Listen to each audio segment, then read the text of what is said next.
Hey everyone, Jack Tracy, Necessary Outlet Productions.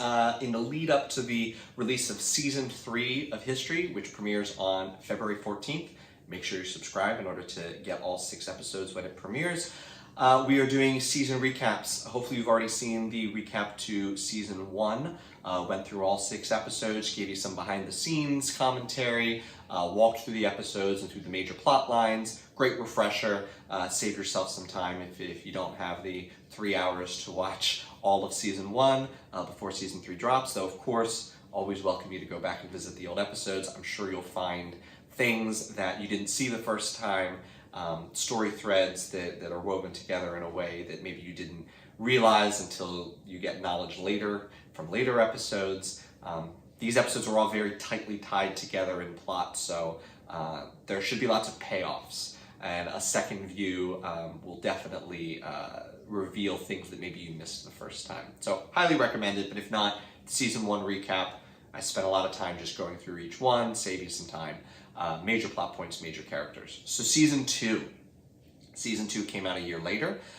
So Season 1 filmed in the spring and summer of 2016, was released in the fall. We did the exact same schedule for 2017 for Season 2. Season 2 picks up a year later. I wrote the season the week after Season 1 premiered, almost entirely in a single week. I was on a work trip in California, sat in a hotel and just wrote the whole thing. Pre-production started then in 2017. First, it was getting all of the actors back. The only actor who opted to not return was Rob Maitner, who had played Geo. I very much wanted to keep the character of Geo. I really enjoyed him. So Connor Lounsbury took over Geo. He had auditioned for the role of Kyle. Misha returns as Colin to serve as a major plot point through Season 2. And then we have the addition of Roger. Because Jared, who does make a cameo, is no longer a main plot point, we needed a love interest for Jamie, and Roger was spectacular. Roger came into the audition and really just floored me with the monologue he gave from the show.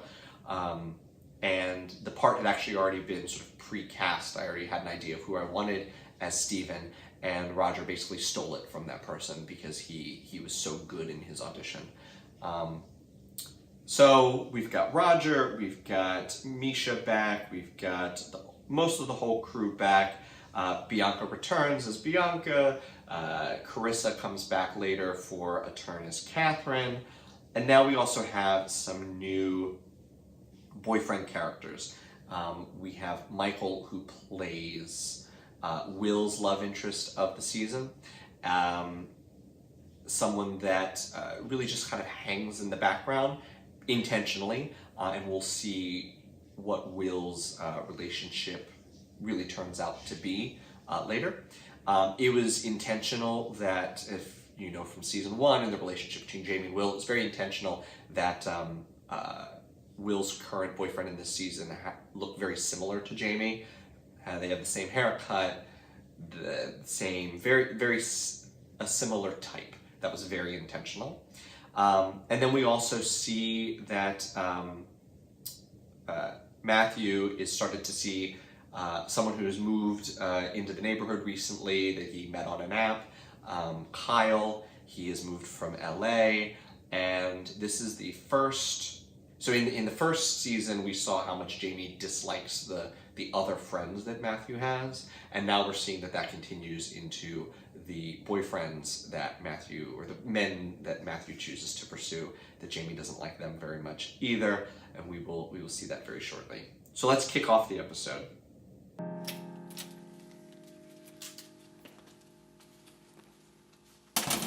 Do I want to know what it was? What?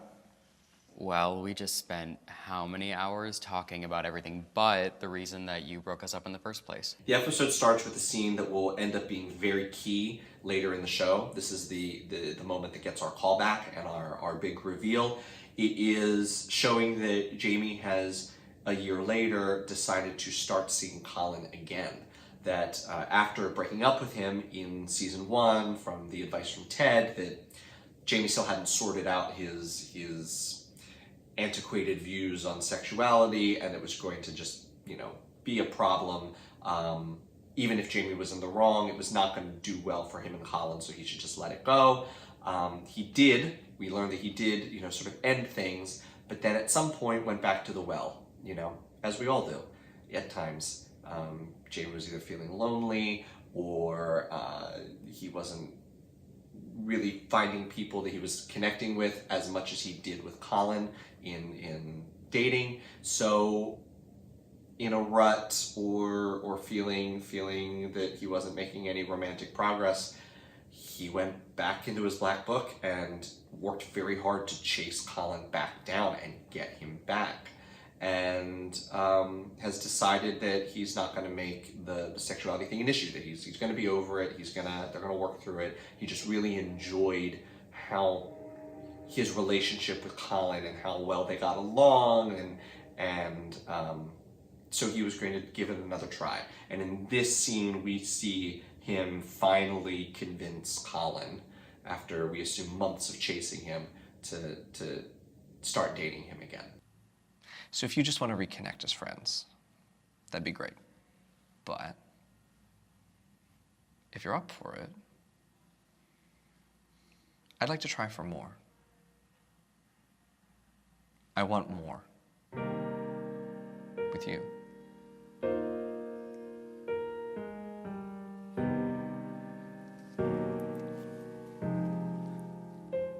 We then move to, so that's a little bit of a flashback. So we now move to the present. We assume that Jamie and Colin are still dating, and we get, once again, a birthday party for Will. So this is exactly a year after Will, Jamie, and Matthew formed the bones of their friendship, which happened at Will's birthday last year. We're at Will's birthday this year. It's a surprise party. You see how much the group has expanded. You see a lot of people, a lot of background characters.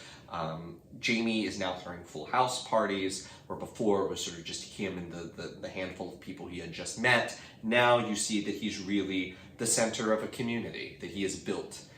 There's a moment later in this wide-ranging scene. We have a similar scene in the start of season 3, a long cut where we move from group to group to group to group to really just catch up with everybody. So here, this is the first time doing that in the series. So many people, you get the feel that Jamie has really solidified who he is, his life, his circle of friends, his group, and everything that he wants.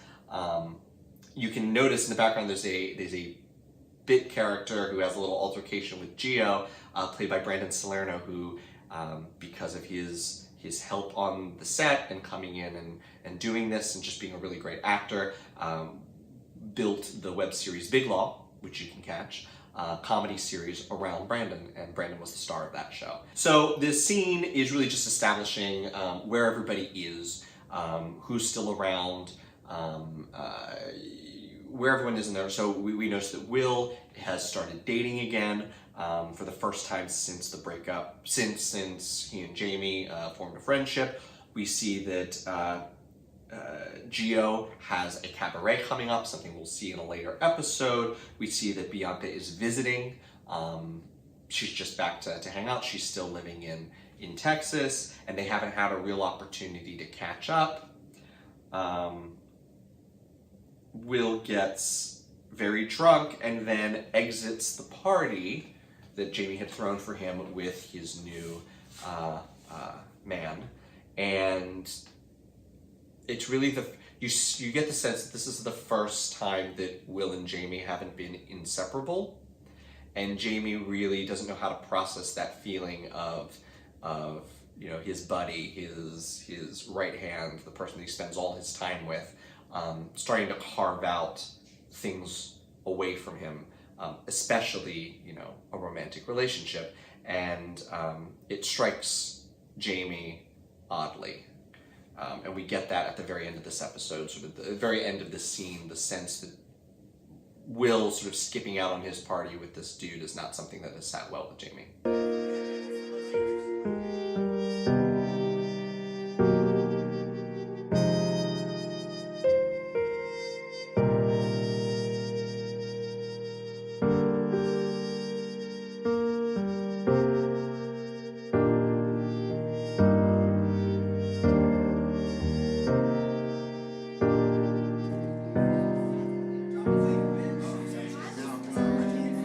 So the flashbacks this season, instead of being to an old relationship, are to the friendship as it had grown between season 1 and season 2 between Jamie and Will. So we get a house party at Will's apartment. This happened sometime between the 2 seasons, where everybody thinks that they're dating because they're inseparable. They're all over each other's social media feeds. They're always together. They're always teasing each other. We see Will giving Jamie a piggyback ride. We see them stealing each other's drinks. We get the sense, everyone just sort of gets the sense that they're together and are always very surprised that they're not. It even gets to a point where a neighbor in the building that has been chatting with Will on the apps has dropped by the party in hopes of maybe sparking something with Will, hanging out after the party, which we learned that Will decides not to pursue in order to continue spending time with Jamie.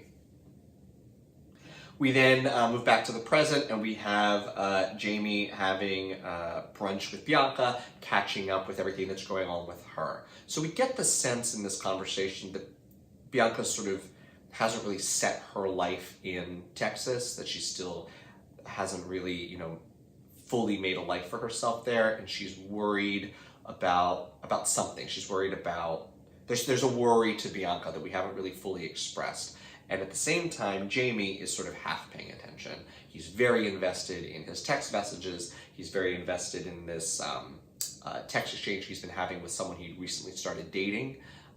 He references that he's still dating Colin. So Jamie at this point is still rapid fire dating, not really fully committed to anyone, very invested in his new life and his romances and his flings. And it's sort of, this scene plants the seed that maybe he's missing, that at least one of his friends is experiencing some hardship that he should maybe take a step back and appreciate. That is, after all, how they all were towards Jamie in season 1. So this is really setting the stage that the reciprocity is maybe not there as fully as it should be. I just had my first date with Steven last week. I thought you were dating Colin. I am. I can't with you. After a quick cutaway to sort of just showing Jamie's continued segregation between sort of friendship and romance and sex, that he has sort of his friends and his people who he loves spending time with and what he considers his real life, and then expressing his sort of sexual desires and having these like group sex parties that involve a completely separate group of people who have no contact. He very much segregates his sex life from his real life, and that the romantic life sort of sits somewhere in between. This compartmentalization is something that is still with Jamie, and we see that expressed through the reference to Bianca to having plans with other friends.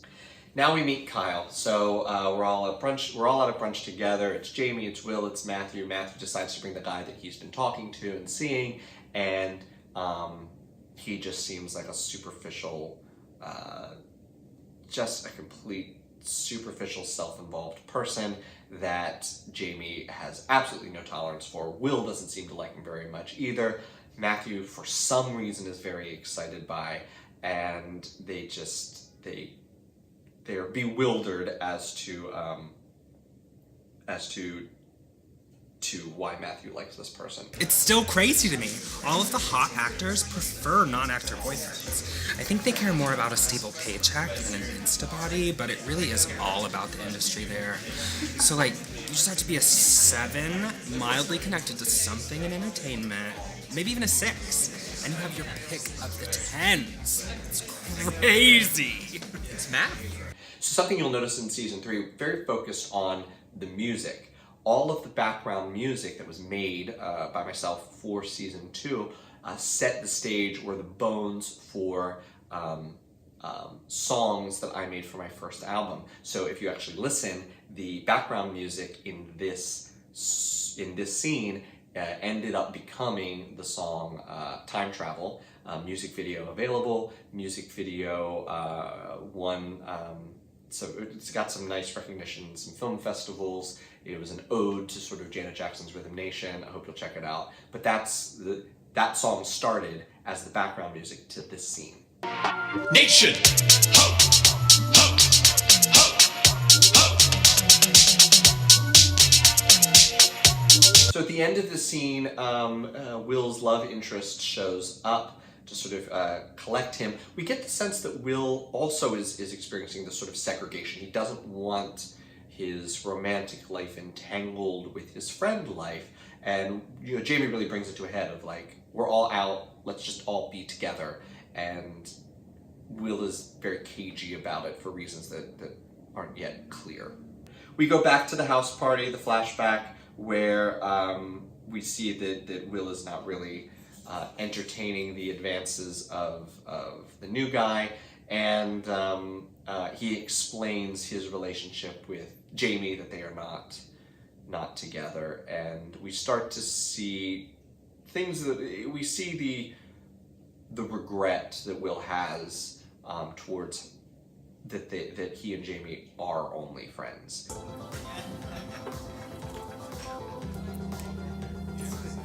We dated briefly. It didn't work out. Oh. Sorry. Well, it's good you can stay friends. Yes. Yes, it is. We then move to the boys are at therapy. Will is very much with his new dude. He's not hanging out with the group.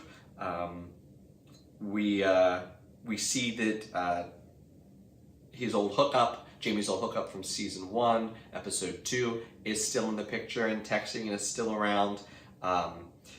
There's a little nugget here that gets explored later that Jamie had invited him to participate in his isolated sort of sexual escapades, the group sex party he had, and the guy wasn't interested. And that's flagging something for later. Turns out that Colin shows up, which finally is meeting the friend group. Jamie also hasn't really brought Colin around to everybody, even though they've been dating for several months. So we see that Will's doing it, we see that Jamie's doing it, they're just not bringing their people around each other, and when Will sees Colin, he decides to go somewhere else with his guy. So that is another sort of indication of things to come. As talked about earlier, we get back to the final scene at the party where Will decides not to spend time with the guy who's come to approach him, but stay with Jamie instead. Jamie ends up crashing. They have, their little playfulness in bed in the morning. You get the sense that they are not having a sexual relationship. There is no sexual relationship, but that Jamie is still very much doing the things or behaving in a way that Will's boyfriend might. He's really playing that role without actually being his boyfriend. It's time for lovemaking. Get off of me! Oh, yes. It's better for me if you resist. We're back outside the bar. The friend groups cross Will and his man, cross Jamie and the gang. We get a conversation between Ted and Jamie where Jamie is very, he's not happy that Will has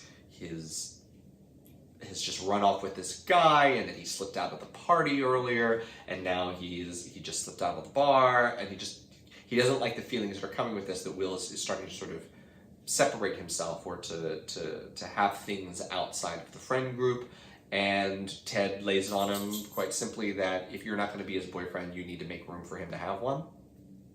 So Jamie, in a small gesture, lets Will out of plans that they had had so that he can spend time with the new guy.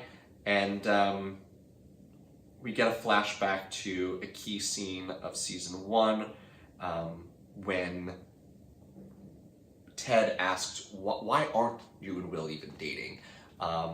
What happened anyway? Because Ted was introduced to Will after all of that went down, and we learned that it was because of, or we were reminded that it's because of the sexual compatibility issues, and it's something that in the very first episode, the very first scene of this episode, he has expressed to Colin that that he's decided it's not a problem anymore.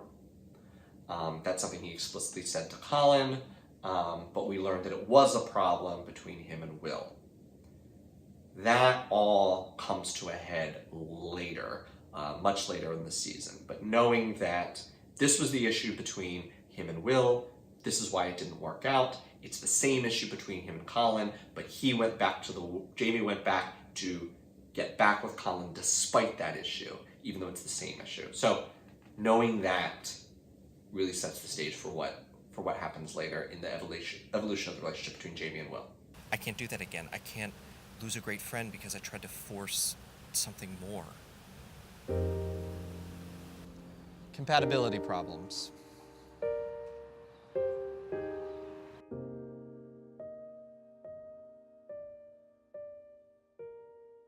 We move on to episode 2. Episode 2 introduces us to another new character. Justin Randall plays David. David is the ex that we hadn't seen. He was referenced as someone that Jamie dated before Jared. He was even referenced in the first episode of the entire series, that when we showed in the first episode in Void that Jamie has he often jumps into a new relationship right after the old one ends. We learned that he basically did the same thing with Jared following the breakup with David. So we don't know much about David at this point, but he is now fully fleshed out in this episode. This episode was a controversial one. Had a lot of interesting comments, a lot of discussion in the comments about it, because it tackles the issue of dating and people who are living with HIV. It is a touchy subject, and my goal was to represent as many different perspectives on it as possible, including the ones that I personally feel, and I think many people, especially today, feel are problematic and not helpful. And also viewing this episode in context that during the time that's depicted here, PrEP was not widely available, and sort of the PrEP, the change from the not having PrEP to having PrEP readily available for at least these people, people of these means in living in New York, that the change, you're viewing characters who now live in the new world but had lived in the old world as well, and the feelings that come along with that and the way things used to be. So this episode was really meant to sort of slay some dragons and prop up some bad ideas and then take them down, which made some people uncomfortable. But I'm very happy with that. I'm very happy with making people uncomfortable and making people really think about why the things they know to be wrong are wrong, and using the episode as sort of an exploration of good ideas and bad ideas. So we start off with a little flashback of Jamie researching how HIV is transmitted. We get the sense that he has had a sexual situation where he is concerned, and he's very concerned that something may have gone wrong. So that sets this tone of the episode. We move forward to Jamie in bed, much like last season, checking his messages. He's decided that he is going to reach an olive branch out to Kyle, even though he does not particularly like this guy. For Matthew, he is going to lay out an olive branch and say, "Oh, I'll play nice." Kyle felt slighted by Jamie for reasons that Jamie can't understand, but he's decided, whatever, I'll just be the bigger person. And the response he gets from Kyle is very shitty, and Jamie just really has to swallow his anger and his dislike of this person because of how much he cares for Matthew. This is something that really comes to a head in season 3. So if you liked this sort of Jamie, Matthew, Kyle situation, you're really going to have fun in season 3. So we also get a nice little text from Will, where you just really get a sense of how much these two characters really love each other. Jamie moves on to breakfast. He gets a little video from Colin, a little sexy video, which inspires him to take care of some business in the morning, as so many of us do. And Jamie notices something.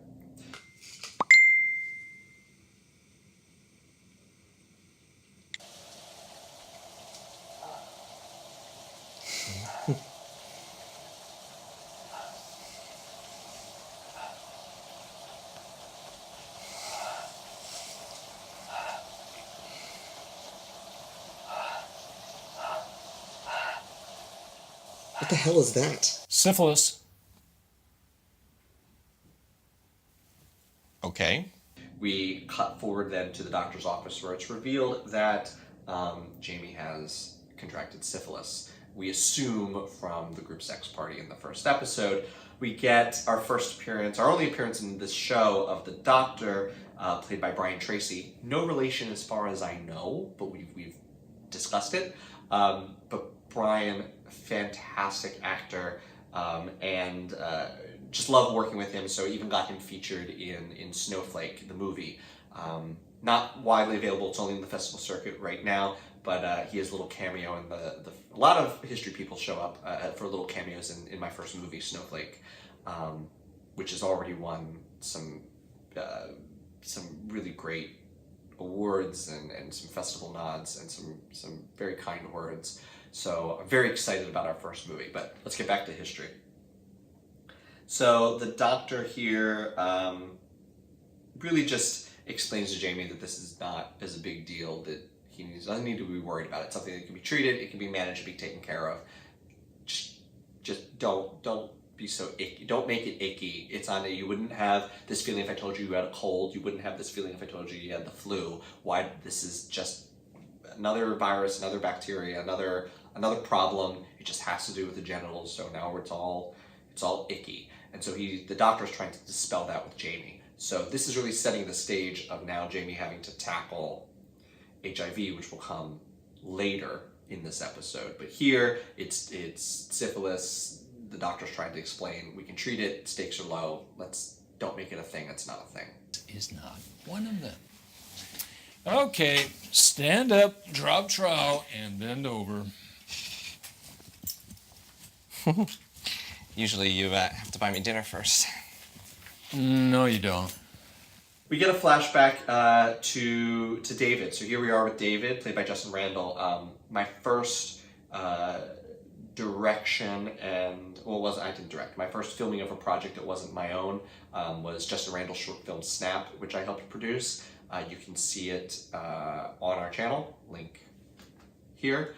Justin Randall, really fantastic. He's really created a really great stand-up career for himself. You should check out his stand-up. It's really funny. We actually have a lot of stand-up actors in Necessary Outlet Productions. Stand-up comedians in Necessary Outlet Productions. I'll point out a few more as we get going. But Justin wrote his own his short film, directed it himself, starred in it himself, and I helped him film it and piece it together. It was a really great experience for me to work on something that wasn't my creation, and collaborate with him, and I was more than happy to do it because he'd volunteered his time with history and also helped a little bit behind the scenes. So hey, if you help me out, I'll help you out. So we're now at our first view of David. We see the very sexual relationship between the two of them. We see that Jamie is living in Hoboken. It's sort of his first apartment in the city. This is all well before Jared. David is still in college. He comes up to visit. They have sex and sort of have a discussion about Hector. So David is concerned that Jamie is in New York alone with all these New York boys. He's worried that David's going to cheat on him, or that Jamie's going to cheat on him. And we learned that is exactly what is happening. That Jamie has moved to the city, and despite having this long distance boyfriend, is still sort of exploring a separate sexual life. This is something that is well explored in this season, Jamie's compartmentalization of a sexual life from a romantic life. And it comes to light that David never uses protection. Now this is pre-prep time. Not to say that you shouldn't also use additional protection on prep. That's not what I'm saying at all. Please don't fight me in the comments. But in this time period, there is no prep, and on top of that, David doesn't really use condoms, and that Jamie's the only one that's ever made him use one. And that really triggers something in Jamie. He's very fearful that he might have something, despite no indications and no symptoms and nothing, but just the very fact knowing that someone that he's been sleeping with, and not having, because they've been monogamous, having unprotected sex with, has had a ton of unprotected sex with other people. That makes Jamie very nervous. What does dirty have to do with it? Why are you yelling at me? We don't use condoms. Yeah, and it's awesome. Yeah, and we've never been tested. I mean, I haven't been tested since... I am so fucking stupid. I trusted you. Jamie, we used condoms for like 2 months. Obviously, neither of us has anything, or we'd know by now. This is not a big deal. Well, yeah, we know we don't have chlamydia or gonorrhea or... I could have HIV.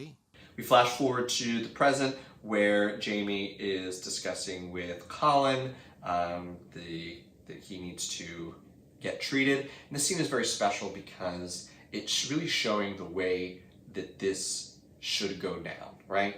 That between sexually active adults, you're going to contract something, something's going to happen, and the right thing to do is to tell the people that may have been exposed to it that they might have it as well and should be treated, and then be thankful for the information and take care of it.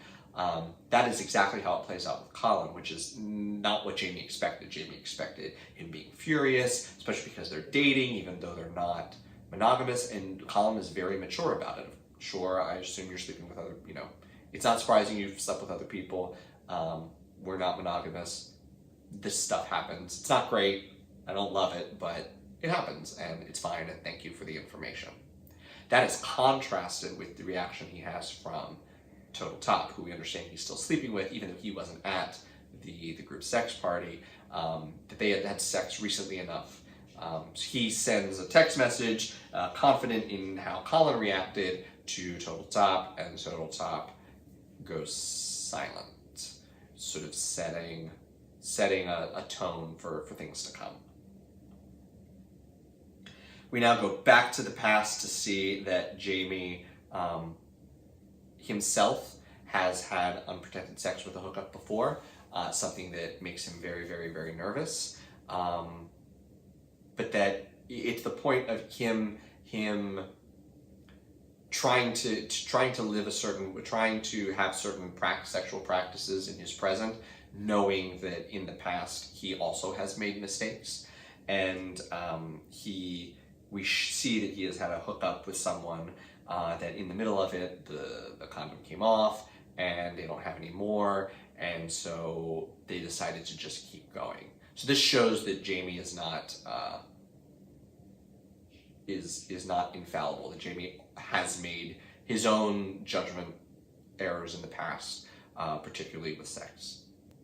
We come back to the present where Jamie is on the phone having his girls' night with his girls who no longer live in New York. So they do it on the phone. They're chatting about work. They're chatting about Jamie's dating life. He references, of course, that he's still dating Colin, but that there's this new guy, Steven, who he just randomly met on an app, sort of came out of nowhere and has been a whirlwind. They've been texting like crazy.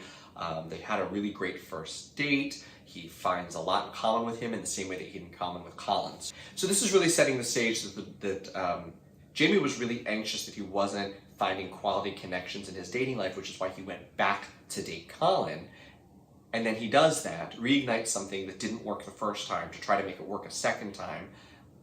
And then, of course, out of nowhere, Steven shows up, and he's not only connecting with Steven on an interest level and a romance level in a way that he did with Colin, but the sexual compatibility is also where Jamie wants it. So that, Jamie has jumped fully ahead into this with Colin, and then Steven sort of shows up as, for Jamie, what he views later to be a better option, giving Jamie a decision to make eventually.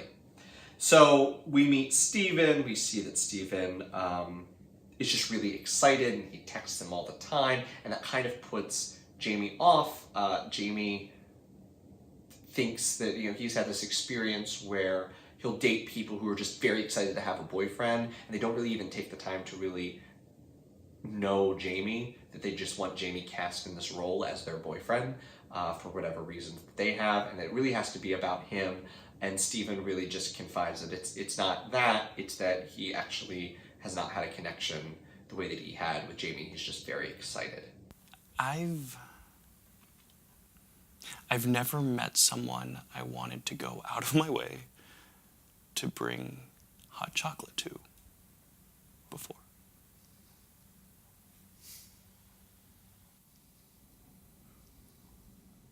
So the two of them, we see that Steven is a romantic. He's brought him hot chocolates, all these things that Jamie is just not used to getting from men.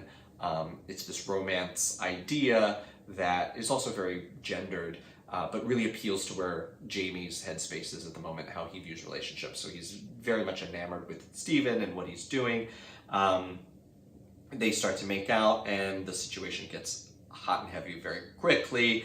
We get the sense that they're going to have sex, and Steven confides in Jamie that before they have sex, he should know that he is HIV positive. Now, Jamie is conflicted because that ignites something in him. And he goes through the fact that he is on PrEP, Steven takes his meds, they're going to use condoms, so the risk is very low, as we know. And in fact, after this episode premiere, the study came out that undetectable is untransmittable, as has been shown in recent scientific studies. So that Steven's undetectable. At this time that the episode was produced, we didn't fully know that, but we knew that the risk was very, very low. Later finding out the risk is almost entirely zero. So even knowing that, Jamie, there's something about HIV that really triggers something in Jamie. So he's having these irrational fears. But he's very attracted to Steven. He wants this to happen. So he pushes through it, and they end up having sex, but he seems very conflicted by it. In the middle of this, we get a flashback that shows one of the reasons why this fear may erupt. It's because Jamie had had an instance where we saw him hook up with Hector, and they proceeded to have unprotected sex, and then David reveals that he knows Hector, he'd been bugging about, but that he wasn't an option because he had HIV. Now, that is something that's very problematic today, but in the times of pre-PrEP, I think that's how a lot of gay men who were negative operated. They asked you for your status, and it was a disqualifying thing. Not great, not good, but true, happened, probably still happens, despite all of the protections that we have now today, probably still happens. And that's what this episode's really tried to dig into, that this still happens. So Jamie realizes that he has had unprotected sex with someone he did not know was HIV positive. And it's also really setting up this discussion of the fact that in those days, you were more or in my experience, you are more likely to have sex with someone who you didn't know their status than if you knew they were HIV positive, which is so backwards. It's so backwards. I mean, you should know everybody's, you should know your status, of course, first. But that this person who is honest with you and told you and you can take precautions, you're not even going to take that risk. But this person who you don't even know, you'll take the risk with. It's so illogical and irrational. But it's something that so many people, I think, did because of the fear of those three letters. When spoken aloud, when invoked, it created such a fear that even though you could manage it and you could make it so that it was as riskless as possible, you wouldn't go there. So we see all of this come to a head. We see Jamie's feelings, and then we finally get sort of the breakdown of it. He has a discussion with Will and Matthew about confiding in them about Stephen, about the sex is really hot. He really enjoys him. He really has a great time with him. He sees it potentially evolving into something, but every time, when they had sex, he just had this massive amount of fear that HIV was very present in his mind during the sexual encounter, and they hashed through these issues about why that fear is still there and why it was discovered. This conversation was very intentional in having three different perspectives. Matthew is the perspective of has solely hooked up in the PrEP generation. Will has a very, his view is avoid it entirely. If someone says they have HIV, find someone who doesn't. Just just avoid the situation. It's not personal. It's just self-precaution. Why would you do that when you could date someone without? That is a very problematic viewpoint. But I wanted it voiced. I wanted it argued. I wanted someone to say it so that it could be argued against. Jamie knows that that's inherently wrong, still has the fears sort of in the middle. So they hash this all out.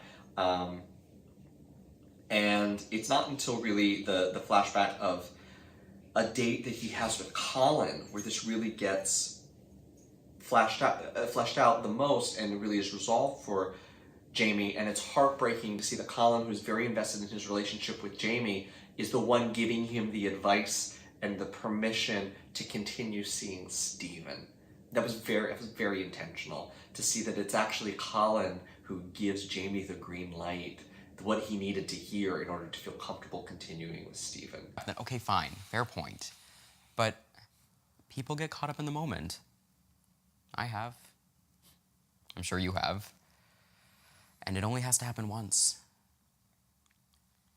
And at the same time, we see in the conversation, it's come up again with the boys, that Will is very triggered by Colin and Colin's presence, and that Jamie just needs to end this thing because he's leading Colin on. It's only going to be disastrous. He's very triggered by it, does not like what's going on. He wants Jamie to end it, which we will flesh out more in later episodes. So by the end, we also see Jamie's call with Catherine, of when Catherine was talking Jamie down from worrying about what his diagnosis might be after his sleeping with Hector, that, the worst case, if the worst thing happens, if you did contract HIV, Jamie is worried that he will suddenly be undesirable. No, but if he goes, who would? Someone who takes the time to know you, who sees how worth it you are. Because you are worth it. Plus, you're dating me now, so you don't have to think about that, do you?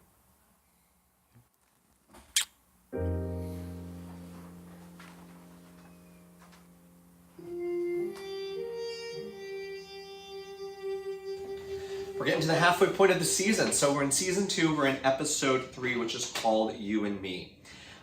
This really now explores and develops the relationship between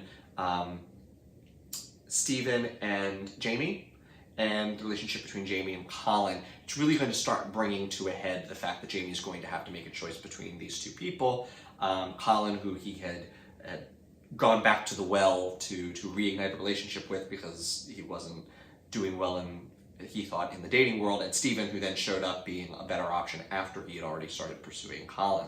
So we start with a flashback with Jamie and Will, because despite the fact that this episode is called You and Me, and it seems to be about Jamie's two suitors, it's really about Jamie and Will. Will is really the heart of this show, the whole series, but this season in particular. So this is really about Jamie and Will. So we're seeing at first an unseen moment in season 1 when the two of them went out for a happy hour, some tech party, something, and they actually ended up running into Jared. We can assume actually this is not during season 1. We can assume this is shortly after the train that was depicted in episode 6 of season 1. We see, if any fan wants to go through and try to make a timeline, I will gladly post it and talk through it. Because the history is meant to be a very complicated timeline that you have to pay attention to and figure out who knew what when and what happened when. If any of you super fans want to flesh out a timeline, I would love that. I would love to see it, see how it goes, especially after season 3. So back to the episode, we see that there's an X sighting, and we see Jamie posting on his Instagram a picture of him and Will immediately after seeing his ex. So we move past that to the present, where we see that Jamie is exploring screenwriting. It's something he's inspired to because that's what Stephen does. He shares some of his Star Trek script that he wrote with Stephen, who gives him some quality notes and really enjoys it. And just seeing the two of them have shared interests and Stephen be nurturing of things that Jamie considers quirky and weird about himself. It's another thing that he really connected with Colin about, so seeing Stephen and him connect on it as well is intentional. We then move to brunch. A lot of these boys like to brunch, as we all do. It's not a brunching. So they're waiting for Kyle to show up. They see that he's just posting selfies on Instagram. And we see that Stephen cancels, which plants a seed for we plant lots of seeds in history. So that's planting something that's going to come to a head later. This is the first time of Stephen sort of canceling on group plans to meet the friends and hang out with everybody. And so Jamie calls back up, which is Colin, which triggers Will again, because Will does not like that this relationship is still continuing. We flash back to Christmas, and this Christmas party, we see it throughout this episode. It's one of my favorite scenes we've ever done. I love this little interaction with Catherine and Jamie. Carissa Fails, who plays Catherine, is actually 8 to 9 months pregnant during filming. So your drinking game could be noticing all of the times we hid Catherine behind something this season. Are you kidding, Jameson? We don't show teeth. Oh, I forgot. Fabulous people aren't happy. I need you to work with me here. We need the tree in the background. Okay, got it. Now let's pretend like we're cheersing with the camera, like we're clinking with B. She'll love that. Oh, she'll also love, maybe we'll just pretend we're pouring it on a homeless person? Shut up and lean in. We have a little scene here where the two of them take a selfie and they post it, and Catherine notices that Jared is still following Jamie on Instagram. So that knowledge is something that Jamie knew then in the first scene where he posted that photo. He saw Jared post a photo of him with his little buddy, right? So Jamie knows that Jared's watching. We flash forward to Christmas. We have a nice comedic moment between Jacob, who plays Matthew, and Connor, who plays Gio. We see Jamie stalking off in a corner, looking through Jared's feed, looking through the feed of an ex, never a good thing. Then we see Will sort of interrupt that with humor. The two of them pal around and take a picture, and then we see at night Jamie posts what we assume is the first time he's done this. We assume that earlier in the episode was he's done this a lot. This is the first time that he's done that. And of course, we know from episode 1 that everybody thinks they're together because of the social media presence. So we know that Jamie is doing this intentionally, and it's so hopefully Jared sees that he has moved on. So toxic, so unnecessary. Something Jamie should not be doing, but nonetheless, it's certainly relatable, isn't it?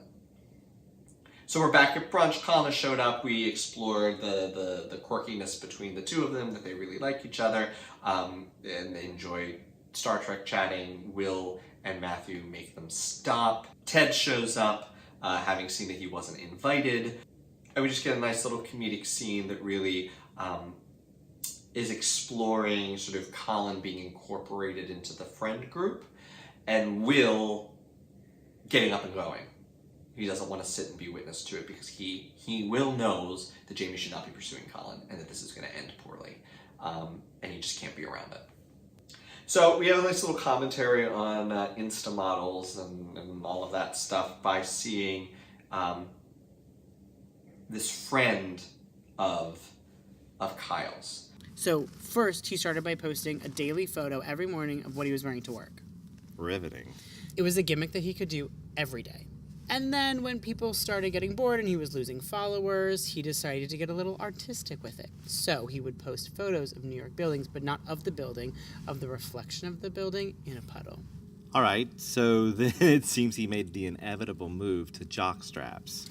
Well, during puddle phase, he was working out and going to the gym, and when he was in shape, he decided to start taking photos of himself in underwear and jock straps, thinking that with enough followers, companies would send him product for free for the advertising. Wow. Smart, right? Brills, monetizing his own hunger for panties. We then move to finding Kevin on the street, hanging out with that Insta model instead of coming down to brunch the way he was supposed to. That sort of like not showing up for plans, taking on a better option. It's something that happens a lot in the series that we comment on a lot. We see it happen to Matthew. Matthew pretty nonplussed about it. Jamie and Ted not really happy about this. We get a cameo from my dog, Max, who plays Muffin. They see it as an opportunity to take a picture with a cute dog on Instagram, so they do it. And then we move forward to a date. We have a date between Jamie and Steven. Steven expresses, they grow closer, and by the end he lets Jamie know that he's falling in love with him.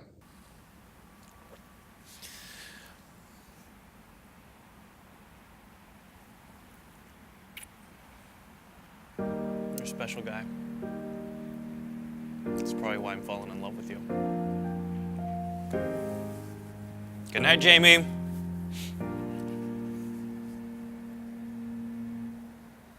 Same time, we get a flashback now to the end of that tech party where Will tells Jamie Will finally notices why Jamie's acting strangely, that there is that Jared is there. Will hadn't noticed, and Will just tells Jamie, look, it's just you and me. Don't worry about anybody else. Just, don't ignore it. Like, you're here with me. And Jamie and Will suggests a selfie. Jamie starts to feel bad that he has been using Will as a prop, and so before he posts that selfie, he blocked Jared on Instagram so that it's not about what Jared sees of his current, day-to-day and what he thinks about whether Jamie and Will are together. It's just about the two of them having fun and enjoying each other's company, that there's no other purpose to it than that. Tonight, it's you and me. All right, selfie time. Okay, but give me a sec.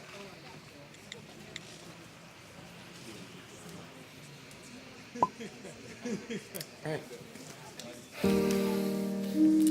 Just you and me. First off, we filmed that flashback in two different completely days. two completely different days, because the day that Jared, Andrew Lipson, returns to make his cameo, because he's off in LA now, and he returned to film this, I was still filming the present day portions where I still had a beard. So we filmed everything facing Jared with just seeing the top of my head, and there's even a scene in a later episode, the same thing, the other Jared cameo. We made sure you didn't see the fact that I had a beard in those scenes, and we filmed that side of the room. When we flipped the side of the room, we flipped it to you don't ever see Jared, but you just see me and Will. We filmed it much later, and I don't have a beard. Okay, what's even funnier about that is the fact that some of the background characters were the same people, both shoots, but we needed the room to look more crowded, so we redressed them. So you'll notice that there are people in Jared's shots that are also in Jamie's shot, and they're just dressed differently as a different person. Someone even actually brought a wig to like change their full appearance. And also you've got cameos of people who take big parts in Necessary Outlet productions in the future. Background actor who plays the drag queen also presents as a man in Jared's shot, so he's in both sides of the scene. And the drag queen is the drag queen that is the hero of my music video, Wherever You Are, Eric. And Eric now plays Ted's boyfriend in season 3. Eric's a big fan of the show. He's volunteered so many times. He played the MC in the touring production of Cabaret. He's an extremely talented actor. Very happy to have him now as a full member of the cast, which we will see him in season 3, playing the drag queen boyfriend of Ted. And then you've got Jillian Sawyer, who is a background actress in this. She ends up becoming one of my lead dancers in my music career, and also now is playing the role of Jamie's sister. So hopefully you won't mind if you've seen her randomly in season 2, just milling around in the background, but the actress actually now is going to be playing my sister in season 3. So lots of fun. You know, in season 2, the Necessary Outlet family really came together, and you start seeing people recurring, and you start seeing people who join other productions, which really makes me happy. I love having this sort of like family of regular collaborators and seeing people show up in different places. The final scene here, so the actor who played Colin, Misha, was not able to finish his filming. He went ahead with other obligations, and so this scene had not been filmed. Very much needed it. It was supposed to be an altercation. Colin was supposed to come over to have a surprise date night, and Jamie was supposed to realize in that moment that he has now taken things with Colin too far, especially since we've seen how things have escalated with Steven. And this was supposed to be the turning point of Jamie realizing he needed to break things off with Colin so he could truly pursue Steven. Misha was unable to continue filming, so I had him record his lines, the audio, and rewrote his part as a lengthy voicemail where it was portrayed as Colin sort of just spilling his heart out to Jamie, tried to get a hold of him on the phone, just left it all in his voicemail, and seeing Jamie's reaction to everything Colin's saying and just realizing how he has taken this way too far. Look, I know I shouldn't say this on a voicemail, but I guess if you aren't ready, just pretend you didn't get this message at all. But I just have to tell you, I know we're taking things slow, but you need to know, I'm in love with you. I love you, Jamie. I'll see you when I get back. I like this better than scripted, so it actually worked out. The compromise actually worked out. I love how this ends, seeing the realization on Jamie's face that he is an asshole and has done wrong by Colin and needs to do something about it. And behind the scenes on this one, because this was the last scene we filmed for the whole season, we just threw it together really quickly. Steven, Roger, who plays Steven, was on hand, so he came by, after the crew had been released, so he came by and did the camera work on this. So everyone helps out, which in the Necessary Outlet family, which is always very appreciated. And I hope you like these little behind-the-scenes tidbits. They're just fun things to know about the show. Yeah, and now we move on to the second half of season 2. All right, we're at episode 4. coming on the second half of the season. Just a Fuck is the name of the episode. So we start off with a little flashback of Jamie getting a call from Total Top. This predates anything we've seen of that character, even him appearing in season 1, where shortly after the breakup with Jared, he had tried to date Jamie. And Jamie was very dismissive and said, no, you're a sex friend, you're not a romantic friend. Jamie is very compartmentalized. He put, you're in this box, so I don't want to screw up our hookups. I enjoy our hookups. I don't want to screw it up by adding anything more to it. So that really sheds light on what has happened earlier in the season of the text messages of, Total Top not wanting to join the group sex party, wanting to get him on his own, wanting to get Jamie on his own, of then being unresponsive when Jamie reached out about the syphilis diagnosis. So we're seeing Total Top, we're seeing him as a much more fully realized character. And we're realizing that he had romantic intentions that Jamie completely scuttled. We move forward to Jamie having a conversation with Will and Matthew. They're chatting on the phone about what to do about Colin. Very similar to those other girls' conversation, we see that Will and Matthew are sort of stepping up as those trusted friends as well. They're discussing what to do about Colin, and they're pretty much agreed that he just has to break it off. It has gone on too long. Will is angry. You knew this at the start. You should never have gone back in the first place. And Jamie says, do you remember when you used to be nice to me? Because they've gotten to a point where Will has just become very snippy with Jamie, and Jamie doesn't understand why yet. We flash forward to Jamie and Matthew having brunch. They talk about Kyle a bit. They talk about breaking up with Colin, that he hasn't done it yet, but he plans to do it later. We've seen throughout the episodes, I haven't really mentioned it yet, but we see here especially, Bianca has been a background, attempting to get in contact with Jamie about something. They haven't talked much, they need to talk about something, and Jamie's just very invested in what's going on in his current life, that he's not hearing that something might be wrong. So when Matthew and Jamie are out, and Jamie notices Kyle out with the Insta model again. Jamie is not confident this is going to end well for Matthew. Matthew doesn't seem to see it yet. Very frustrating. This conversation in the diner between Matthew and Jamie, and so their different views on friendships, and Jamie trying to explore Matthew's point of view, is something we do again in season 3 with a bit more drama. They meet up with Ted. Will is out of town for a wedding or something.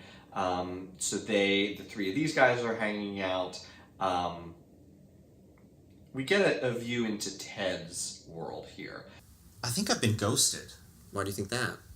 We were supposed to hang out last night, but then the trail went cold. I hate when they do that. It's such a pussy move. Just cancel. Is his name Andrew? What does he have to say for himself? What you up to? Whoa! That is a big dick. Go. No. Ted, we could do this another time. Can I send myself the dick pic? Ted, go. Go to him. So Ted is just as compartmentalized as Jamie is. That he can't bridge together someone who wants to have sex with him that he meets on the apps for someone that he dates. And he's very irritated that someone he went on a date with and has interest in just sort of started a sexual conversation, sending pictures, because Ted views that as, oh, well, now you have moved me from a potential, date, from a potential boyfriend into you just want to fuck me. And he's offended by that downgrade. And we're exploring this because we've seen how Jamie has done this to people. How he's moved people into boxes and downgraded and upgraded, and how he manages his life in a way that, when done to Ted, has hurt Ted. And getting that perspective is important for understanding the emotions behind what's about to come in Jamie's world. So we are then outside, we get the rest of that conversation, and we notice that Will has not left town. Will is actually out with that dude that he's been dating, and they're very furiously making out on the street. Jamie is not happy that he's been lied to. And why Will feels the need to separate himself and lie about his dating. So this compartmentalization, this hiding, this keeping sex and friends and relationships and everything very separate and neat and tidy and in different boxes is really about to explode and be a problem. So we finally get to the breakup. This scene was one where we were having tons of problems with the weather, things weren't working out, and ultimately we ran out of camera battery and we had to plug in the camera, and the extension cord didn't reach to a point where we could film the rest of the scene. So some of the scene was filmed, we got everything filmed, but some of the scene was filmed through the door because it's as far as the extension cord would run. And it made such a beautiful shot and such a beautiful closing to this breakup. I even used it as the poster for season 2 because I just loved it so much. So we get the breakup. He tries to friend zone Colin and it blows up spectacularly. What? Colin. Don't.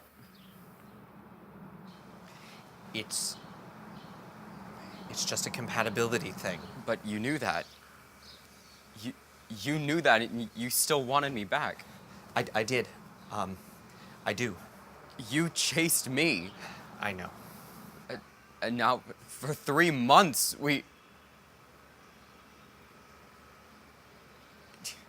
Now? You made me fall in love with you.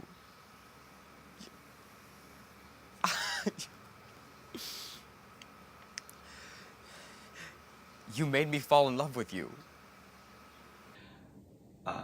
Colin, that now, after all of this, after months, after chasing me, after getting me back, now, and we're clear that there will be no friendship between these two because Jamie has led him on too long. We move to the masquerade party that had been referenced. You'll notice that the background music are the bones of what became my first single, Satisfaction. I wouldn't give you the satisfaction, won't get a reaction. To acknowledge or make me weak, I'm gonna let silence be. I wouldn't give you the satisfaction, won't get a reaction. With as much as you took from me, I'm giving you a damn thing. Kyle's canceled. Steven, during the course of it, is saying he's coming. Will and Jamie sort of call a truce despite the shittiness that's sort of been happening between them. They decide to just be us for tonight. Whatever's going on between them, whatever emotions are being stirred up, whatever's causing them to be snippy towards each other, they've just decided to put on ice for the evening in order to have a good time. Matthew shows up in something that I had to make, and I remember making it thinking, I can't believe this is my life, that I'm sitting here in my apartment making a bloody tampon costume. Matthew shows up to the bloody Halloween party as a tampon. We then move through the party. We see that Kyle has shown up with the Instagram model, lied to Matthew, something Jamie saw coming. Matthew is not happy and decides to get really drunk and make out with anybody he possibly can, which we see him be very successful at, as Jamie and Will have a nice little chat with each other, really just try to reignite the good vibes between them that they've sort of been missing. And Steven cancels, he's not gonna come. So it's a strikeout for everybody. Will's guy isn't coming. Jamie's guy isn't coming. Matthew's guy turned out to be a liar, and they're outside. Will is fuming that the guy isn't coming. They tease Matthew getting into the cab in a really great moment where he throws a handful of tampons. I love the world! When they turn the corner to get a cab, Will and Jamie come across the guy he had been dating, who's with someone else. And that this whole time that he was getting ready to come out and meet them, he was actually on another date, which Will finds heartbreaking. Notices that it's Will is. Jamie points out that in this confrontation that Jamie wants. So first of all, Jamie wants very much to get involved and to tell this guy to fuck himself, and Will doesn't let him. Jamie is very anxious to and very primed to be a defender and an advocate, which is something that is the key of season 3. Will keeps him on the sidelines. They sort of have a non-breakup breakup where Will is just very disappointed. Will's stewing in his feelings. Jamie is saying all of the wrong things. He was texting me the whole night that he was getting... Who the fuck was that? Boyfriend, maybe? I mean, it would make sense. The only time we ever saw him is when he'd come at the end of the night to collect you. Weren't most of your dates just preludes to getting banged anyway? I mean, maybe... I'm friends with him online. I've met his friends. He's single. It's just some other guy he's dating. Not that I call what you two did dating.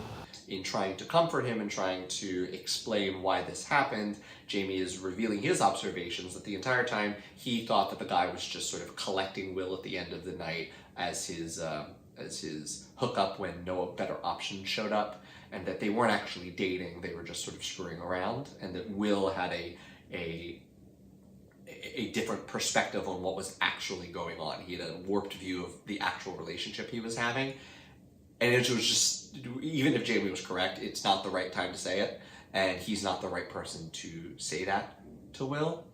In saying that the guy viewed Will as just a fuck, it triggers Will. Will explodes. I'm just a fuck. To him, apparently. I mean, he's got to have a thing for short, muscly Jews, and I really can't blame him, because Jews have often been my chosen people as well. I'm just a fuck? What? No, you're not just a... I'm criticizing him. He is categorizing you. Will! Don't be stupid! So now I'm stupid too.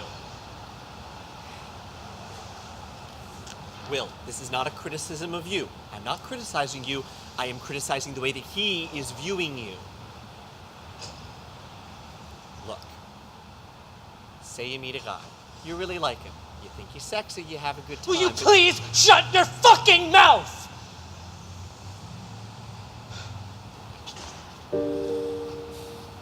Go home, Jamie.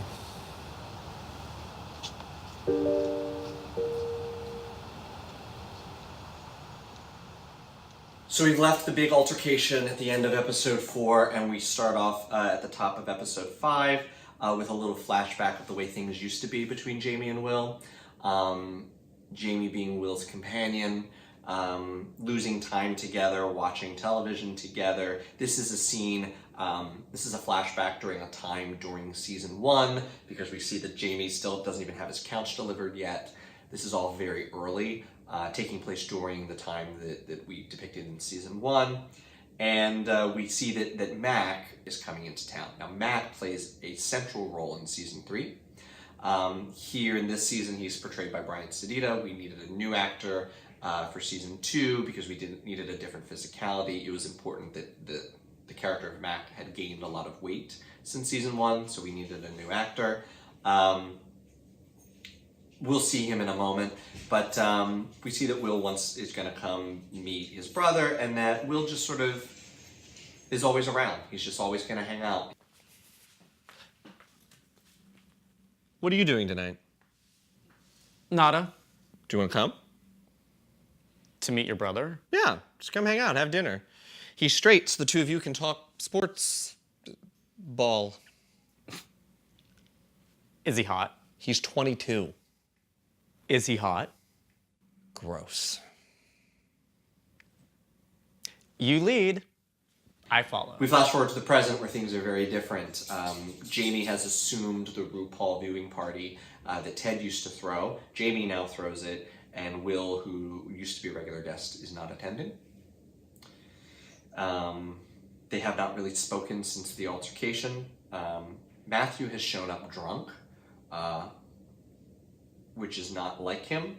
And Steven finally makes his first appearance with the friend group. He shows up and actually hangs out with a friend, something Jamie has been trying to get him to do that Steven just keeps bailing on. It seems to be the one problem with Steven. Everything is great, except he just can't get him to hang with the crew.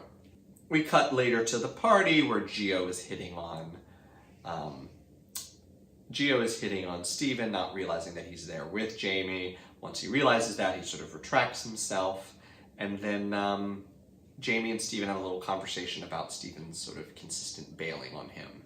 And Steven just reveals that he's not a people person. He doesn't like large groups. He doesn't go to parties. He doesn't go out. Like, he's a homebody. He knows it's important to Jamie, so he'll do his best, but he likes a quiet, solitary life. I'm glad you came. This time. Oh, boy. I'm really sorry about that. You know I would have come. You're with your friends, and I would have sucked it up and come. I know. How's this? Is this a small enough gathering for you? It's really important to me that you meet my friends. I can see that. They're a very interesting group of people. So we now we continue our flashback. We see Will and Jamie out with Mac, taking Mac out. We see the shit that they give each other, and it's almost very similar to the relationship almost between Jamie and Will, the sort of like friendly teasing and we see that Jamie has to go to work. He's still in this the job that he had during season 1, and that means that he has to leave Mac with Will, which leaves an opportunity for Will to learn a little bit more about Jamie through his brother. But first, we're back to the party where Matthew is still drinking, still very drunk, and explains to Steven what happened between Jamie and Will. Matthew sort of sees Jamie, explains it very bluntly. Jamie doesn't see it as happening that way. Steven sees an opportunity to learn more about sort of embarrassing stuff about Jamie by pulling Matthew aside to discuss it. And then we see Jamie talk about the situation with Ted and Gio. And we just understand that Jamie has attempted to apologize and it hasn't really worked. It ends with Matthew showing just exactly how drunk he is and seeing that we need to take him home. We continue our flashback with Mac. Will and Mac talk about Jamie growing up and how he didn't have a lot of friends, and his love for Star Trek was sort of his fantasy world where he always imagined that his friends were just sort of waiting for him on the ship. And he carried a little communicator with him that made him feel like he wasn't alone. And that really strikes Will. All right, so our family has like no money, so all my school stuff growing up was Jamie's old stuff. So when I got to high school, I got his old backpack. And so I'm cleaning it out, and you know how in like the 90s Star Trek, they had those little pins on their chest as like walkie-talkies, yeah? Yeah, he has one. Of course he does.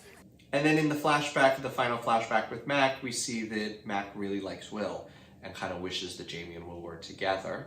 Jamie kind of explains that they're just friends, and Mac kind of gives a and a knowing, sort of something that he knows that maybe the two of them don't realize yet. We get to the final conversation with Matthew here on the walk, where it turns out that Matthew just blatantly tells Jamie that he's being obtuse, that he has taken every moment that his friends have tried to reach out to him to get the support that they have given him returned, and Jamie just continues to make it all about him. And he's very focused on his own problems and his own relationships and getting advice from his friends, that he's not being a good friend himself and returning that to his friends. It's fine. It's just your thing. I'm weird. Gio's over the top. Ted is opinionated. William is stubborn. You're needy. I still love you, though. Good night, Mommy. By Matthew being that blunt with him about it, he's able to sort of start to see it. In the first instance, realizes that he's been ducking calls from Bianca, who has needed to talk to him. So he tries to call Bianca and leaves a voicemail. And we start now to see Jamie realizing that he's pretty much been a self-involved shit this entire season, which was the intention. I felt that season 1 very much portrayed, though Jamie certainly has problems and is problematic, he was portrayed sort of as the person we felt for through season 1. So it was very intentional for me in season 2 for Jamie to actually be the antagonist of season 2 instead of the protagonist. One, because I'm always very conscious that I'm playing this role and it's my story, and I didn't want this to be some sort of a puff vanity piece where, look at me, I'm so amazing, feel bad for me, such and such. I wanted this to be a real character that I portrayed, that could also be ugly and make mistakes and be a villain. That it wasn't always just about the character that I play, everyone loving and is so wonderful and is so misunderstood and blah, blah, blah. So this season, I really went out of my way to make Jamie a real dick. And it's in this moment with Matthew that he has been told and now fully appreciates that he has been. So now we're at Jamie slowly trying to make amends. He messages Will. We see that he's been messaging and he hasn't gotten any responses. We see that Steven is starting to slowly flake on their plans yet again to go to Gio's show, which is in the evening. Jamie's just feeling very alone without Will there. It's very intentional for him to be sitting in the same spot he was sitting with Will earlier in the flashback. He's sitting there on the floor, and instead of having Will with him, he's very much alone. He's feeling the wake of Colin being gone. Colin's not there, Will's not there, Matthew's busy, Ted's busy. And we see Jamie really just sitting with loneliness for the first time, probably since he's gotten his life together. And luckily Gio needs some help getting ready for the show, so he heads over to help. We start at the cabaret where, again, Jamie's just so desperate to chat about his problems and have someone dissect his problems with him, and Gio really lays down the hammer of, look, your problems are bullshit, some of us have real problems. What would you have done, Gio? You have 2 guys, right? Both of them you have strong feelings for. One of them says that he loves you. The other says he's falling in love with you. And the one that loves you just doesn't give you everything you need sexually, right? And the one that's falling in love with you... Right, that old chestnut. The one where everyone's in love with you and you gotta decide who you're gonna date. I wouldn't presume the experience to offer you any advice on that, dear. In a great reveal and a tie back to season 1, even though it's not the same actor, we realized that the song that in season 1 that had triggered Jamie's emotions so much about the breakup that he'd heard, that was played by the waiter Joshua, was sung by Gio, was one of Gio's cabaret numbers. And he realizes it when he hears it again sitting at this performance. Before that, though, we have the text exchange with Total Top, where Jamie, because he's feeling lonely and is feeling triggered, is trying to have sex to feel better about himself, as he often does, and Total Top's not having it because he's not going to be Jamie's toy. So Jamie's really just getting punched left and right in this episode for all of his mistakes and his mistreatment of people. He's really just taking it left and right. And it's revealed that Total Top is also hooking up with Jared, or has had the option to hook up with Jared. We knew that before, that he had turned him down so that he could see Jamie, and he's now just rubbing it in his face. So a lot of vindictiveness, a lot of from Total Top here about how he's been categorized and treated by Jamie. We have the song, where we realize the song, Jamie's just really at rock bottom, and then of course in the audience is David, who we met in episode 2. So originally scripted, this was supposed to be Joshua, which probably makes more sense. The actor, however, who played Joshua in episode 1 had moved to LA and didn't have the availability to return. So it was originally meant to see that Joshua was a friend of Gio's. That's why he had the song on his phone. That was supposed to be the whole connective tissue, but we didn't have the actor, and because he had only been in 1 episode, I felt recasting him would be very difficult for the audience to follow. Gio was an established character, and I felt it could be recast more easily, but to do it also for Joshua would have been a problem. So it was rewritten instead to bring David back, so it gives David more. In a coincidence of coincidences, it turns out that David and Gio know each other.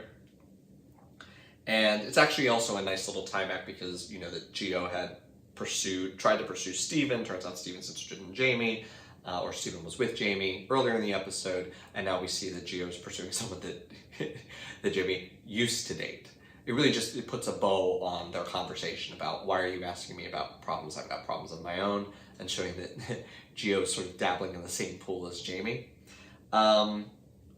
David seems to be his only option to have sex that evening, which is something he's looking for in order to feel better about himself. Will is there and is ignoring him, so he goes home with David.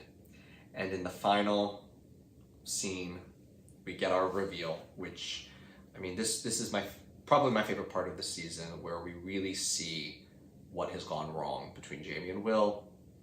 Will, having heard the story about the communicator, and Jamie had bought Jamie a very thoughtful gift, had bought him sort of a new communicator and wrapped it and told him, you know, for their friendiversary, for the 1 year after they had met, had bought him a gift to show that, you know, if you ever need me, you can use this to call me. It's very touching and very sweet.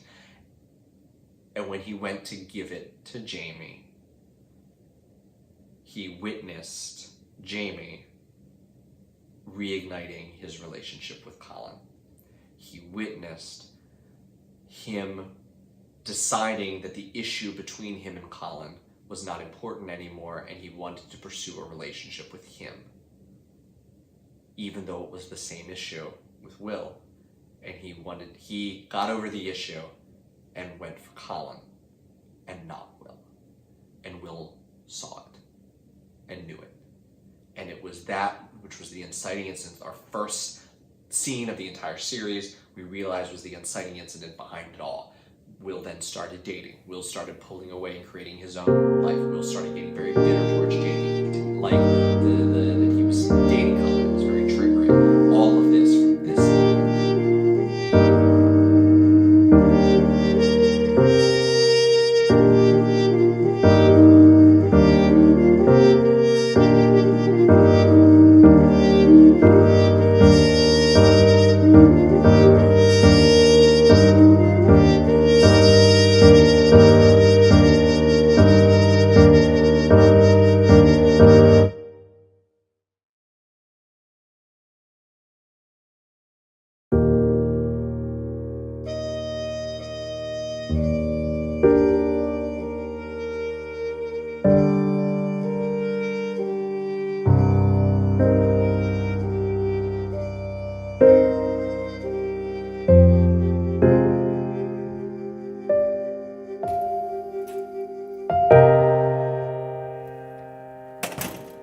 Well, happy friendiversary.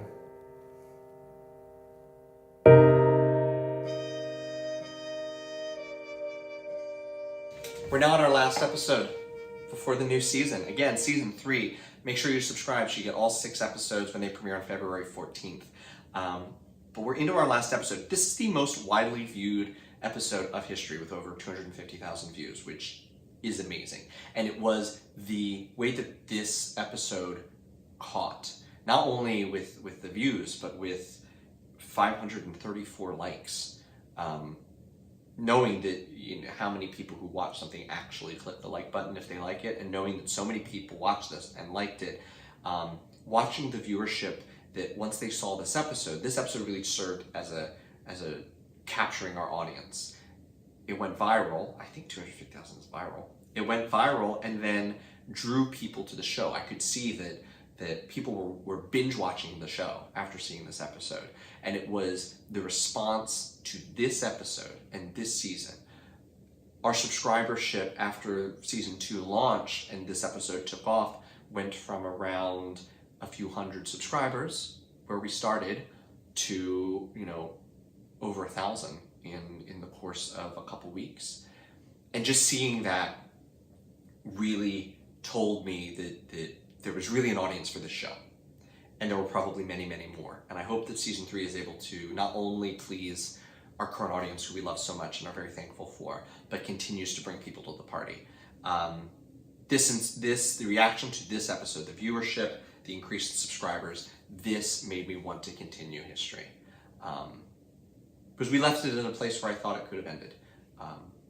But it was the reaction, it was your response. It was you. You brought this about, so thank you. And I really hope you love the new season. We start off with a little flashback. Again, if you're drinking, go ahead and take a shot for Carissa being hidden behind a stack of boxes, hiding her pregnancy. And we get a little flashback of the aftermath of the breakup with David, which we really haven't explored. We saw that he was definitely had a drinking problem when Jamie discovered the full glass of vodka that he thought was water. And so we get a story here that David got so drunk at work that he passed out and then went to the hospital and the drunk tank where Jamie had to go pick him up.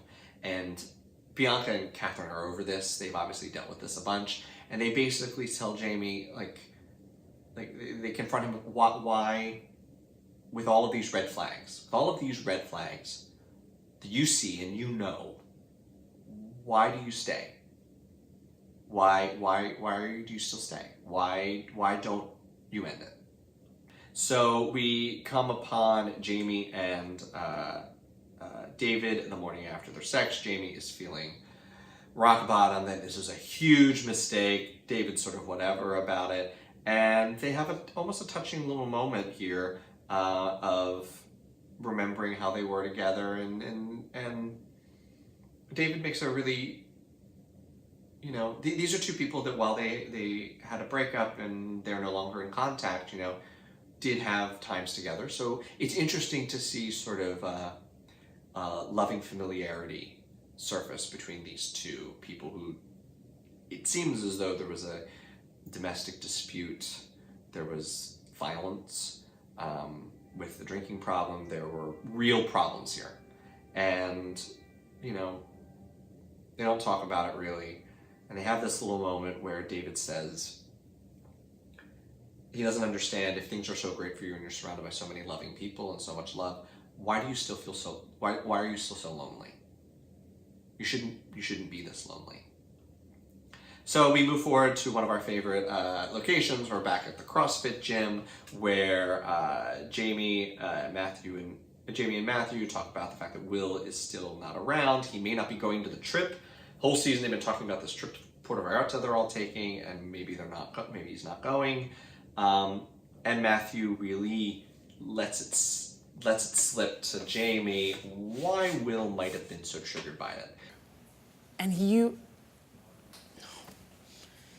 And what? And your opinion must be really important to him. So when it seemed like you were saying he wasn't worthy of being more than someone's hookup, coming from you, maybe he believed it for a bit. If you have done all you can do and said all you can say, then all you can do is leave it to time. Matthew's very close to the situation, so he definitely sees the relationship between Jamie and Will as something very different than the relationship between Jamie and Matthew. and that by saying at a time when Will thought he had just been used, as a sexual plaything, with ideas that he was going to be in a relationship, and that he was actually being pursued, that Jamie made it appear as if that's all Will was ever going to be to anyone. And that hearing that from Jamie, whom Will, as we now know, still held a torch for, was just too much to hear. And that really starts to sink into Jamie here. And Jamie's, reaction to this is really to he doesn't think there's anything he can do, and he's just gonna block him and move on, the way that he has done in the past, and something that is very, very much explored in season 3. We have a little end to Kyle. Kyle shows up, and Jamie finally gets to be nasty with him. Jamie's serving as an advocate for his friends. Oh, you think that's funny? You smile at me again, and you will pick your teeth up off the fucking floor. Do not make the mistake of running into me again.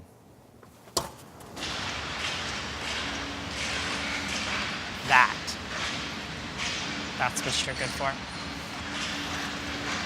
We have one of our flashbacks that we again filmed in 2 separate days in order to do the beard situation along with Jared's availability. We get B. I think this is the first time that we've got people hanging out with Jared in a scene who would have been around at that time. Bianca was a friend of Jamie, so she would have known Jared and hung out with them. So it's nice to have their little TV dates and chatting.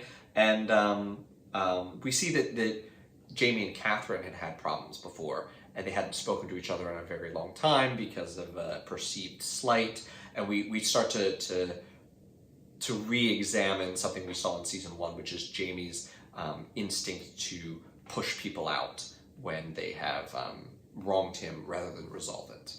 We really get to that in his conversation with Ted in the present, where Ted tells him, look, you need to decide whether your relationship with Will is important enough to you to fight for.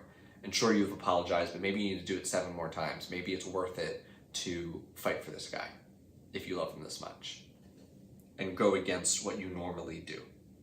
Steven shows up randomly to force a conversation about solidifying as a couple, and something Jamie wanted to put off until after his vacation, assumedly because he was going to have some fun on his vacation. And Jamie decides to be Steven's boyfriend, despite the red flags that we've seen about his not showing up for things. We then move to a phone call with Catherine, just as Jamie's about to have his last dinner with Steven before he goes on vacation, and we see that Catherine lets it be known to Jamie that Bianca is back in New York, which Jamie doesn't realize because what Bianca's been trying to tell him and what Bianca's been trying to be consoled about and talk about is the fact that she got fired and ran out of money and had to move back home.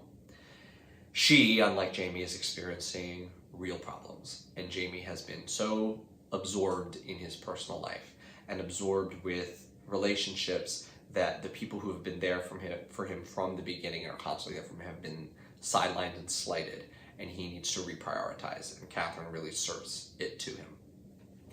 Having had that final dressing down, I mean, everyone really gives it to Jamie this season.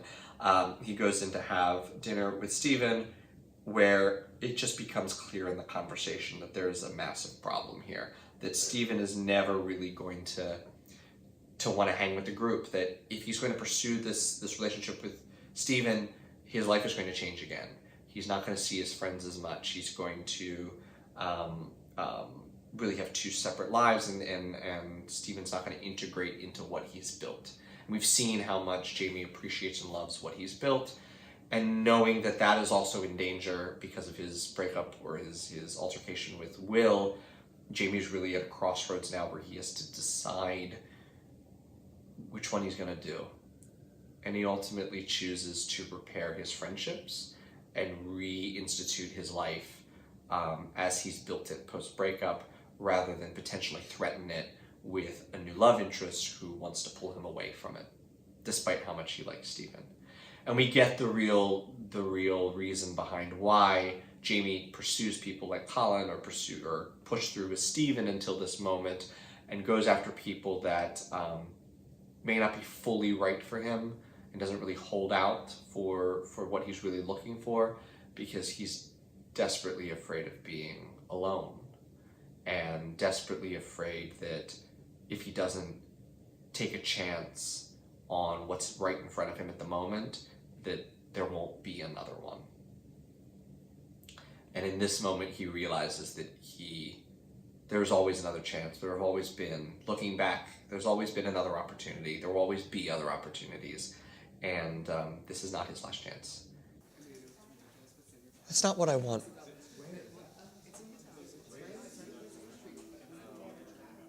That's not what I want. Last year, I went through what I think was the hardest thing I've ever gone through. My breakup and everything that came with that. And I had to do it alone. But along the way, I finally found people who are right for me. Who show up for me every time. Who I want to show up for myself, which is something I have to get better at.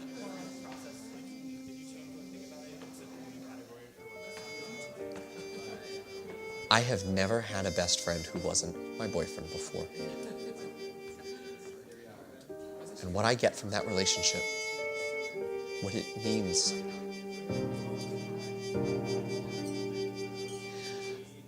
I can't risk losing it. Sometimes you have to make room for the new thing, right? Yeah. But right now, it's more important to me to keep what I've built. The relationship with Stephen is over before it even began, and Jamie starts to repair things, and he goes to Will. Instead of texting, instead of calling, instead of cutting him off, instead of doing all the things that he would do, he actually goes, knocks on his door, and pleads his case and tells Will that he loves him. And in a way in which Jamie and Will don't talk about things, lets it known that Jamie realizes what's going on with Will and how Will feels, and he's sorry for his role in perpetuating that and allowing that to continue.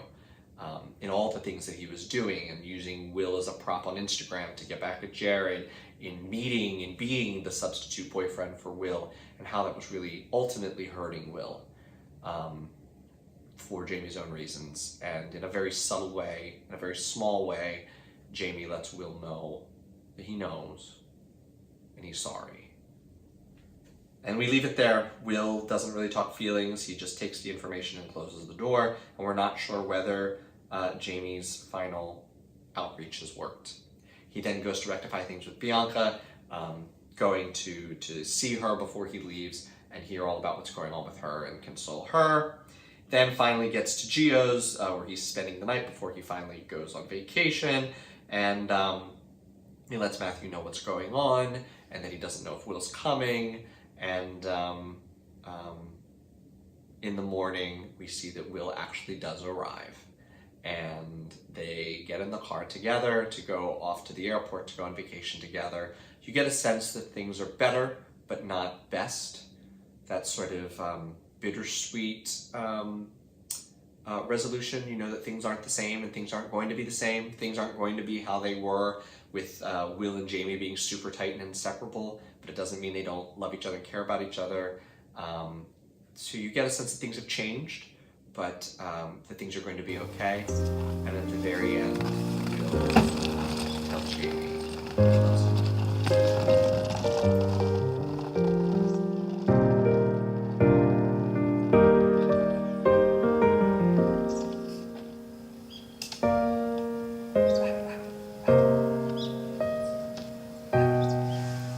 I love you too.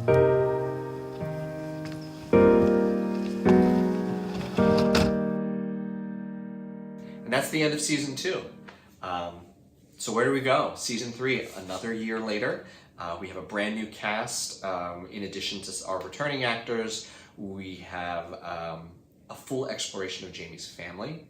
We figure out why Jamie is as confrontational as he is, why he gets in the faces of the people he doesn't like, of the people he feels have wronged his friends. We understand what is at the core of a loving relationship for him. We understand that now for Will as well, and for Matthew, why Matthew keeps engaging in all of these relationships with these people who Jamie perceives as mean-spirited and self-involved. Why Will, what Will values in a relationship, and we see why he's been hesitant to really pursue something seriously. Yeah, it's a lot of, there's so much that I didn't even realize until I went through this recap that are in season 1 and season 2 already that are really just fleshed out by season 3. It's a very different season. It's going to feel very different. It's going to look very different. Production values are higher. This was not a volunteer production. Everybody was paid. This is we really took a big step forward with this in the writing, in the production, in how we filmed it, in the casting. It's a big payoff, I think, for everything that's happened in season 1 and season 2. So I hope you'll go back and revisit the episodes, and we'll see you on February 14th for a brand new season of History.